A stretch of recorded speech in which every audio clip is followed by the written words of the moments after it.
सवाल सिर्फ भारत का नहीं है, वैश्विक रूप से हम इस मत के हैं कि गैर कानूनी तरीके से जो लोग दूसरे देशों में होते हैं उनको वहां रहने का कोई कानूनी अधिकार तो है नहीं। जहां तक भारत और अमेरिका का सवाल है, हमने हमेशा कहा है कि जो वेरीफाइड होगा, कि जो सच्चे अर्थ में भारत का ही नागरिक होगा, वो अगर अमेरिका में गैर कानूनी तरीके से रहता है तो उसको वापस लेने के लिए भारत तैयार है। लेकिन बात हमारे लिए वहां से रुकती नहीं है। ये सामान्य परिवारों के बच्चे होते हैं, उनको बड़े बड़े सपने दिखाए जाते हैं और उनको ज्यादातर ऐसे होते हैं उनको गुमराह करके लाया जाता है। और इसलिए ये ह्यूमन ट्रैफिकिंग में जुड़े हुए पूरे इकोसिस्टम पर हमने वार करना चाहिए।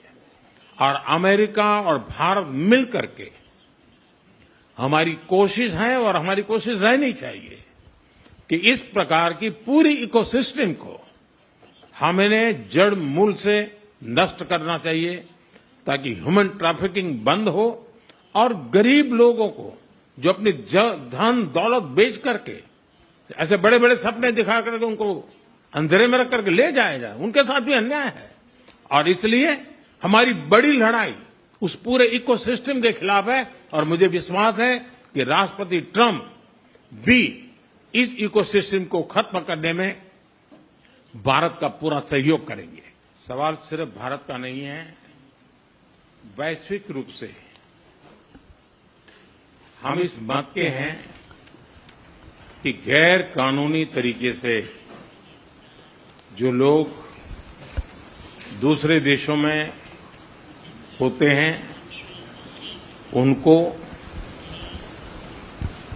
वहां रहने का कोई कानूनी अधिकार तो है नहीं। जहां तक भारत और अमेरिका का सवाल है, हमने हमेशा कहा है कि जो वेरीफाइड होगा, कि जो सच्चे अर्थ में भारत का ही नागरिक होगा, वो अगर अमेरिका में गैर कानूनी तरीके से रहता है तो उसको वापस लेने के लिए भारत तैयार है। लेकिन बात हमारे लिए वहां से रुकती नहीं है। ये सामान्य परिवारों के बच्चे होते हैं, उनको बड़े बड़े सपने दिखाए जाते हैं और उनको ज्यादातर ऐसे होते हैं उनको गुमराह करके लाया जाता है। और इसलिए ये ह्यूमन ट्रैफिकिंग में जुड़े हुए पूरे इकोसिस्टम पर हमने वार करना चाहिए। और अमेरिका और भारत मिल करके हमारी कोशिश है और हमारी कोशिश रहनी चाहिए कि इस प्रकार की पूरी इकोसिस्टम को हमें जड़ मूल से नष्ट करना चाहिए, ताकि ह्यूमन ट्रैफिकिंग बंद हो और गरीब लोगों को जो अपनी धन दौलत बेच करके ऐसे बड़े बड़े सपने दिखा करके उनको अंधेरे में रख करके ले जाया जाए, उनके साथ भी अन्याय है। और इसलिए हमारी बड़ी लड़ाई उस पूरे इकोसिस्टम के खिलाफ है। और मुझे विश्वास है कि राष्ट्रपति ट्रंप भी इस इकोसिस्टम को खत्म करने में भारत का पूरा सहयोग करेंगे। अमर उजाला जीवांजलि के सारथी की मदद लें और महाकुंभ में स्नान जरूर करें।